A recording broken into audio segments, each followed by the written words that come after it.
Hello friends, எல்லாருக்கும் வணக்கம். Welcome back to my channel. இன்றைக்கி இந்த வீடியோவில் வந்து நம்ம கோல்ட் ப்ராசஸில் ரெட் வைன் சோப் எப்படி பண்ணுறதுன்னு தான் பார்க்க போகிறோம். இது வரைக்கும் நம்ம சேனலில் வந்துட்டு ரெட் வைன் சோப்பை வந்து நான் மெல்டன் பொருளில் பண்ணி காமிச்சிருக்கேன். பட் கோல்ட் ப்ராசஸில் பண்ணதே இல்லை. இன்றைக்கி தான் நம்ம பண்ண போகிறோம். ஸோ இந்த சோப் செய்கிறதுக்கு எனக்கு ரெட் வைன் வந்து தேவைப்படுது. ஆனால் ரெட் வைன் என்கிட்ட இல்லை, தீர்ந்து போச்சு. ஸோ இப்போ நம்ம என்ன பண்ண போகிறோம்னா, இந்த ஒயினை வந்து வாங்க போகிறோம். ஸோ நம்ம எப்போ வெளியே போனாலும் நான் எப்போ வெளியே போனாலும் கம்பல்சரியாக மாஸ்க் போட்டுக்குவேன். அது என்னமோ தெரியல, இந்த கொரோனா வந்ததுலேருந்தே இந்த மாஸ்க் போட்டே பழகியாச்சு. வெளியே போனாலே மாஸ்க் போட ஆரம்பிச்சிடுறேன். நீங்களாம் எப்படி வெளியே போகும்போது மாஸ்க் போடுவீங்களா, இல்லை கொரோனாவோட இந்த மாஸ்க் போடுறதெல்லாம் நிறுத்திட்டீங்களா? நான் எப்பயும் போடுவேன்ப்பா. சரி, நம்ம ஒயின் வாங்க தானே போகிறோம். ஸோ அந்த வேலையை பார்க்கலாம். ஸோ ஆஃபீஸை க்ளோஸ் பண்ணிவிட்டு நானும் நந்தினியும் வந்துட்டு ஒயின் வாங்க கிளம்பிட்டோம். நான் எங்கே போய் ஒயின் வாங்குவேன் அப்படின்னா, மோஸ்ட்லி வந்துட்டு இந்த சூப்பர் மார்க்கெட்ஸில் வாங்கிக்குவேன். அப்படி இல்லாட்டினா இந்த ட்ரை ஃப்ரூட்ஸு நட்ஸ் எல்லாம் சேல் பண்ணுவாங்கள்ல, அந்த மாதிரி ஷாப்பில் வந்துட்டு நான் ஆல்கஹாலிக் ஒயின் வந்து நான் வாங்கிக்குவேன். இப்போ நம்ம போயிட்டுருக்க இந்த கடை பார்த்திங்கன்னா நம்மளோட ஆஃபீஸ்லேருந்தே கொஞ்சம் பக்கத்துலேயே இருக்கிறனால நான் இங்கே போய் வாங்கிக்கிறேன். ஸோ ரொம்ப தூரம்லாம் போயிட்டுருக்க முடியல, சலுப்பாக இருக்குன்னு சொல்லிட்டு நான் நியர்பை இருக்கிற கடைக்கே போயிட்டு வாங்கிக்கலான்னு இந்த கடைக்கு போயிட்டுருக்கேன். ஈரோடுக்காரங்களாக இருந்திருந்தீங்கன்னா இந்த ஏரியா, இந்த கடை எல்லாம் உங்களுக்கு நல்லாவே தெரிஞ்சிருக்கும். இது வந்து அந்த சுமங்கலி சில்க்ஸில் இருந்து இந்த நாட்டு மருந்து கடையெல்லாம் இருக்கும்ல, ஸோ அந்த ஏரியா தான் இது. பாத்திர கடை, நாட்டு மருந்து கடைங்க, நிறைய கடைங்க இந்த ஏரியாவில் இருக்கும். ஸோ இந்த ட்ரை ஃப்ரூட்ஸ் கடைக்கு தான் நான் இன்றைக்கி வந்து இந்த ஒயின் வாங்கலான்ட்டு வந்தேன். இந்த கடைக்கு ஆல்ரெடி இதுக்கு முன்னாடி நான் வந்து ஒயின் வாங்கியிருக்கேன். அதனால இங்கே இருக்குது அப்படின்னு தெரிஞ்சுட்டு இந்த பக்கமாக இருக்கும் இந்த கடைக்கு நான் வந்துட்டேன். அந்த அக்கா கிட்ட வந்துட்டு நான் ஆல்கஹாலிக் ஒயின் வேணும்னு சொல்லும்போது அவங்க 2-3 ஃப்ளேவர், 2-3 பிராண்டெல்லாம் காமிச்சாங்க. சாரி, 2-3 ஃப்ளேவர்லாம் காமிக்கல, 2-3 பிராண்டு காமிச்சாங்க. இன்டேக் எடுக்கிற மாதிரியும் கொஞ்சம் நல்லா ஸ்ட்ராங்காகவும் காமிச்சாங்க. நான் வந்து சொன்னேன், நான் இன்டேக் எடுக்க போகிறதில்ல, வெறும் எக்ஸ்டர்னல் பர்பஸ் தான், சோப்ஸ்க்கு தான் யூஸ் பண்ணணும்னு சொல்லும்போது அவங்களே வந்துட்டு ஒரு பிராண்டை சஜஸ்ட் பண்ணாங்க. ஸோ அதனால் இந்த பிராண்டை வந்து நான் வாங்கிட்டு வந்தேன். இதே தான் இதுக்கு முன்னாடி நான் யூஸ் பண்ணிகிட்டு இருந்தேன். ஸோ இது எனக்கு ஓகேவாக தான் இருக்கும். குடிச்சு பார்த்தாலும் வந்துட்டு ரொம்ப ஸ்ட்ராங்காலாம் இருக்காது. நான் ஆல்கஹாலிக் தானே, ஸோ ஒரு கிரேப் ஜூஸ் மாதிரியே தான் இருக்கும். பேருக்கு தான் ஒயின், ஆனால் கிரேப் ஜூஸே தான். ஸோ அந்த மாதிரி தான் இருக்கும். அப்புறம் இவங்க கடையில் வந்துட்டு நிறையா இந்த ட்ரை ஃப்ரூட்ஸ் கடை தானே, ஸோ இந்த மாதிரி ஐட்டம்ஸ்லாம் நிறையா இருக்கும்னு சொல்லிட்டு நானும் வாங்கலான்னு வாங்கிட்டு இருந்தேன்.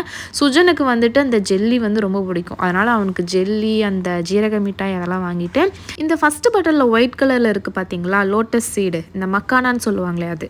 இது வந்து கிட்ஸுக்கெல்லாம் ரொம்ப நல்லது. நீங்கள் வந்து இப்போவாச்சும் இந்த மாதிரி ட்ரை ஃப்ரூட்ஸ் கடைக்கு போனீங்க அப்படின்னா இந்த லோட்டஸ் சீட்ஸ் உங்கள் கண்ணில் பட்டுச்சுன்னா வாங்கி கிட்ஸுக்கு வந்து கொடுங்க. நிறையா பெனிஃபிட்ஸ் எல்லாம் இருக்குது. ஹெல்த் பெனிஃபிட்ஸ் வந்து நிறையா இருக்குது. சும்மா சாப்பிட்டாலும் ஓகேவாக தான் இருக்கும். பட் சும்மா அவங்களுக்கு பிடிக்காது. நீங்கள் ஏதாச்சும் கொஞ்சம் ஃப்ரை பண்ணி மசால்ஸ்லாம் போட்டு கூட கொடுக்கலாம். சும்மா அவங்க சாப்பிட்டு கொஞ்சம் ஹெல்த்தியாகட்டும். அப்புறம் அந்த பெரிய நெல்லிக்காய் இருக்கும் பார்த்தீங்களா, இனிப்பாக இருக்கும், காய வச்சுருப்பாங்கள்ல, ஸோ அதுவும் வந்து எனக்கு ரொம்ப பிடிக்கும். ஸோ அதையும் கொஞ்சம் வாங்கிட்டு எல்லாத்தையும் பில்லை போட்டுட்டு நானும் நந்தினி கிளம்பிட்டோம். பாட்டில் வந்துட்டு நான் டிக்கியில் வைக்கும்போது ரொம்பவே பயமாக இருந்துச்சு. எங்கே போகிற வேகத்தில் எங்கேயாச்சும் பாட்டில் உடஞ்சி டிக்கிலாம் ஊற்றி செதறிடுமோ அப்படின்ற மாதிரி. ஸோ கொஞ்சம் சேஃபாக வச்சுட்டு கிளம்பிட்டோம். ஆக்சுவலி வந்துட்டு இன்னொரு பொருள் வாங்க வேண்டியது இருந்துச்சு. இதே தெருவில் தான் இன்னொரு கடைக்கு நம்ம போகணும். அங்கே வந்து பார்க்கிங்க்கு கொஞ்சம் பிரச்சனையாக இருக்குன்னு சொல்லிட்டு வண்டியை நிறுத்திட்டு நானும் நந்தினி நடந்தே போயிட்டோம். இப்போ போகிற கடை என்ன கடை அப்படின்னு பார்த்தீங்கன்னா, நாட்டு மருந்து கடைக்கு தான் நான் போயிட்டுருக்கேன். ஸோ எனக்கு எப்போ எந்த ஹர்பு தேவைப்பட்டாலும் நான் வர ஒரே கடை வந்துட்டு இந்த நாட்டு மருந்து கடை தான். இந்த கடையும் நம்ம ஆஃபீஸ்க்கு ரொம்ப பக்கமாக இருக்கிறனால எனக்கு எப்போ எது தேவைப்பட்டாலும் நான் வர ஒரே நாட்டு மருந்து கடை இதுதான். இந்த சுமங்கலி சந்துக்குள்ளே வந்தால் கடையாகவே இருக்கும். இங்கே வந்து நான் வேம்பாலம்பட்டையும் மஞ்சிஸ்தாவும் வாங்க வந்தேன். ஸோ அது ரெண்டையும் வாங்கிட்டு இருக்கும்போது நெருஞ்சி முள் இருந்துச்சு. எதுக்குன்னு கேட்டால் ஸ்டோனுக்கு யூஸ் ஆகும். வயிற்றில் ஏதாச்சும் ஸ்டோன் இருந்துச்சுன்னா அதை சூப்பு வச்சு குடித்தோம்னா ஸ்டோனெல்லாம் கரையும் அப்படின்ற மாதிரி சொல்லியிருந்தாங்க. ஸோ நீங்கள் உங்களுக்கு யாருக்காச்சும் ஸ்டோன் இருக்குது இல்லை தெரிஞ்சவங்களுக்கு இருந்துச்சு அப்படின்னா நெருஞ்சி முல்லை வாங்கி ஏதாச்சும் சூப்புக்கு இதை வச்சு குடிச்சிங்க அப்படின்னா அந்த ப்ராப்ளமுக்கு ஓரளவுக்கு ஹெல்ப் பண்ணும். ஸோ நம்ம வந்து ஒயின் வாங்கிட்டோம். அடுத்து வந்து மஞ்சிஸ்தா அண்ட் வேம்பாலம்பட்டையும் வாங்கிட்டேன். மஞ்சிஸ்தா வேம்பாலம்பட்டையும் எதுக்கு வாங்கினேன் அப்படின்னா, நமக்கு ஒயினோட சோப்புக்கு நேச்சுரலாகவே கலர் கொடுக்கணும் அப்படின்றதுக்காக அந்த 2 ஹர்ப்ஸ் வந்து நான் வாங்கியிருந்தேன். பவுடர் வாங்கலை, அப்படியே ரா ஹர்ப்ஸாகவே வாங்கியிருந்தேன். ஸோ நமக்கு தேவைப்பட்ட 3 முக்கியமான பொருளை வாங்கிட்டு நான் ஆஃபீஸ்க்கு கிளம்பிட்டேன். இனி அங்கே போயிட்டு நம்ம சோப் செய்ய வேண்டியது தான்.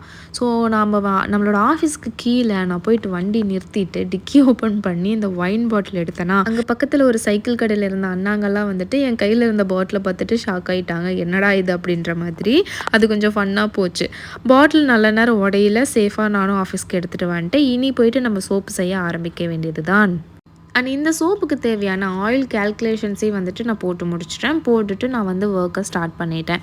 ஸோ நான் இன்றைக்கி வந்து 2 ப்ராசஸ் நான் ட்ரை பண்ணியிருக்கேன். ஒன்று வந்து இன்ஃப்யூஷன் மெத்தடு, அதாவது இன்ஃப்யூஷன் அப்படிங்கிறது நம்ம எடுக்கிற கோகனட் ஆயிலில் ஏதாவது ஒரு ஹர்பு ஒன்று இல்லாட்டினாலும் நம்ம எடுக்கிற ஃப்ளேவருக்கு ஏற்ற மாதிரி ரிலேட்டடாக இருக்கக்கூடிய ஹர்ப்ஸை அந்த ஆயிலில் போட்டு நல்லா பாயில் பண்ணி எடுத்துட்டு அந்த கோகனட் ஆயிலை ஃபில்ட்ரு பண்ணி யூஸ் பண்ண போகிறது இன்ஃப்யூஷன் மெத்தடு.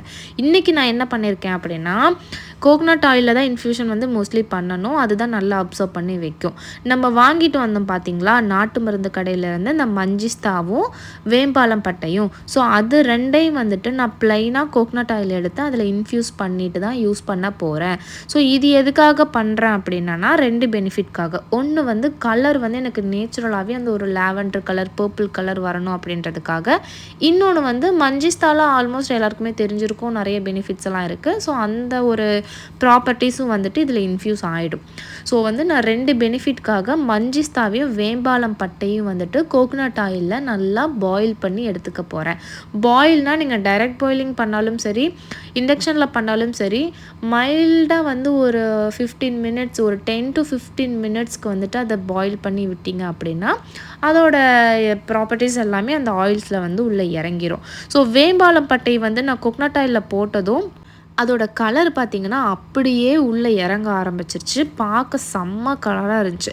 ஃபோனில் பார்க்குறத விட நேரில் இதோட கலர் வந்து அவ்வளோ ஒரு அழகான கலராக இருந்துச்சு. ஸோ ஒரு 10 மினிட்ஸ் வந்துட்டு நான் லோ ஃப்ளேம்லேயே வந்துட்டு அந்த ஆயில்ஸ் எல்லாத்தையும் பாயில் பண்ணிட்டேன். ஸோ பாயில் பண்ணி அது ஒரு பக்கமாக ஹீட்டு குறையட்டும்னு சொல்லிட்டு விட்டுட்டேன். இதுக்கிடையில் நான் என்ன பண்ண போகிறேன்னா, இப்போ நம்ம ரெட் வைன் சோப் தானே செய்ய போகிறோம். ஸோ வந்து நான் அந்த ரெட் வைனையும் வந்துட்டு பாயில் பண்ணி எடுத்துக்க போகிறேன். நார்மலாக வந்து நீங்கள் நான் ஆல்கஹாலிக் வைன் தான் நம்ம யூஸ் பண்ணுறோம். இருந்தாலும் வந்துட்டு என்ன பண்ணணும் அப்படின்னா, வைனை வந்து ஹீட் பண்ணி அதோட குவான்டிட்டியை மினிமைஸ் பண்ணணும். அதாவது உங்களோட ரெசிபிக்கு வந்து ஒரு 50 கிராம் ரெட் வைன் தேவைப்படுது அப்படின்னா நீங்கள் டபுள் த அமௌண்ட்டுக்கு வந்துட்டு ரெட் வைனை எடுத்துக்கணும். அதை எடுத்துட்டு அதோட ஹாஃப் த அமௌண்ட்டுக்கு வர வரைக்கும் அதை நீங்கள் நல்லா வந்து பாயில் பண்ணி இந்த மாதிரி எடுத்து வச்சுக்கணும். ஸோ நான் போட்டதுலேருந்து நல்லா வந்து அது பாதிக்கு பாதி நல்லா பாயில் ஆகிடுச்சு. ஸோ இப்போ இந்த ரெட் வைனையும் வந்துட்டு நான் எடுத்து கூல் டவுன் பண்ணிக்க போகிறேன்.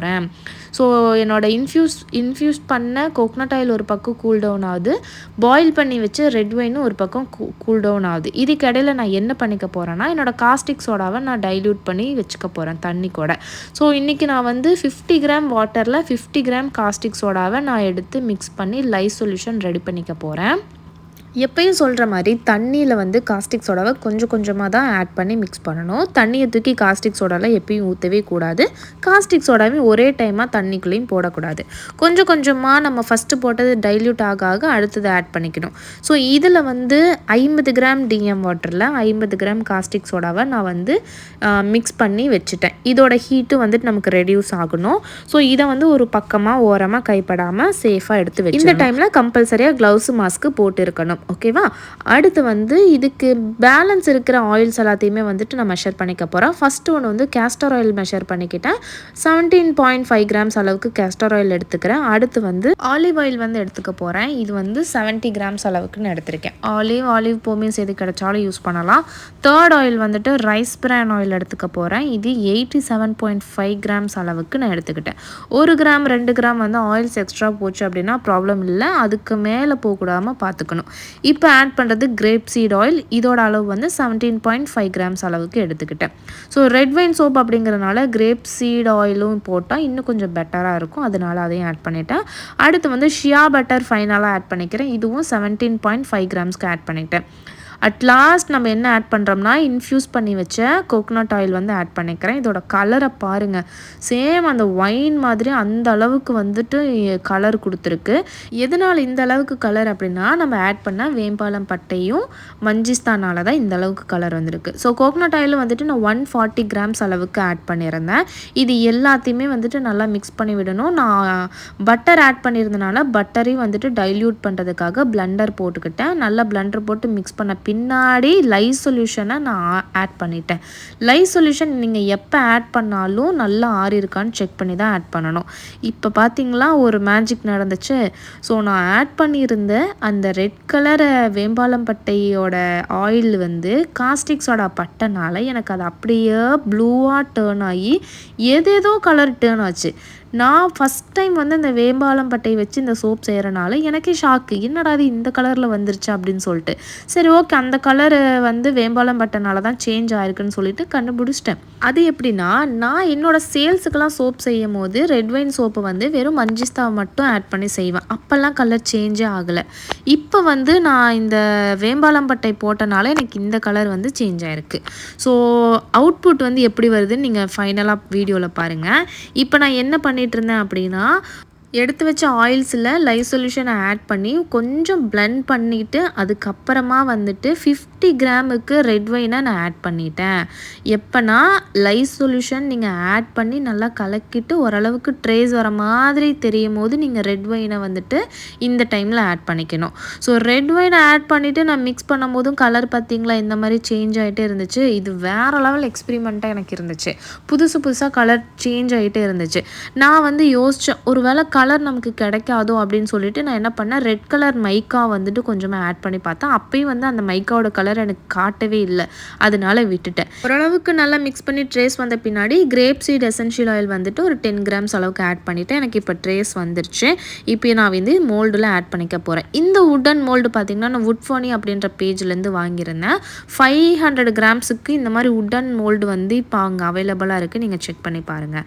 ஸோ அதுக்குள்ளே வந்துட்டு பேப்பர் போட்டுட்டு இந்த மாதிரி மோல்டு சிலிக்கான் மோல்டு இல்லாமல் வந்துட்டு வெறும் பேப்பர் வச்சே வந்துட்டு நம்ம சோப்ஸ் பேட்டர் வந்து ஆட் பண்ணிக்கலாம்.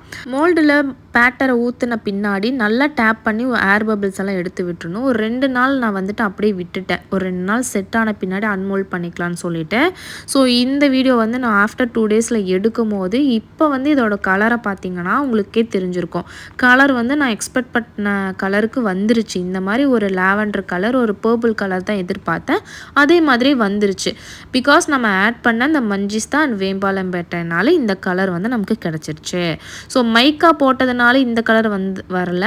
நம்ம ஆட் பண்ண அந்த மஞ்சிஸ்தாவும் வேம்பாலம் பட்டையினால தான் இந்த கலர் வந்து நமக்கு கிடச்சிருக்கு. கலர் வந்து சூப்பராகவே இருந்துச்சு பார்க்குறதுக்கு. அண்ட் வந்து பேப்பர் போடும் போது நான் செலோ டேப்லாம் ஒட்டியிருந்தேன். அதோட இம்ப்ரெஷன் தான் வந்து நம்ம அடியில் வந்திருக்கு. இப்போ இதை வந்து நான் கட் பண்ணி எடுத்துக்கிறேன். ஸோ சோப் பார்க்க உள்ளுக்குள்ளேயும் வந்துட்டு வேறு ஒரு கலராக இருந்துச்சு. ஸோ க்யூரிங் விடும் போது பார்த்துக்கலாம் அது எப்படி கலர் சேஞ்ச் ஆகுதுன்னு சொல்லிட்டு. அவுட்டர் போர்ஷன்லாம் வந்துட்டு நல்லா ட்ரை ஆக ஆரம்பிக்கும் போது அது ஒரு கலராகவும், இன்னர் போர்ஷன் வந்துட்டு வேறு ஒரு கலராகவும் இருந்துச்சு. ஸோ நான் எல்லாத்தையுமே கட் பண்ணி வச்சுட்டு ஒரு 2 நாள் கழித்து எப்படி இருக்குன்னு பார்க்கலாம் அப்படின்னு விட்டுட்டேன். ஆஃப்டர் 2 டேஸ் வந்துட்டு ஓரளவுக்கு நல்லா ட்ரை ஆக ஆரம்பிக்கும் போது கலர் வந்து ஈவனாக எல்லா பக்கமும் ஒரே கலராகவே வந்துருச்சு. ஸோ ஃபைனலி நம்மளோட கோல்ட் ப்ராசஸ் ரெட் வைன் சோப்பை நம்ம ரெடி பண்ணி முடிச்சிட்டோம். இதை வந்து க்யூரிங் முடிச்சுட்டு பேட்ச் டெஸ்ட், பிஹெச் டெஸ்ட் பண்ணிவிட்டு யூஸ் பண்ணிக்க ஆரம்பிச்சுக்கலாம். அண்ட் தேங்க்ஸ் ஃபார் வாட்சிங்.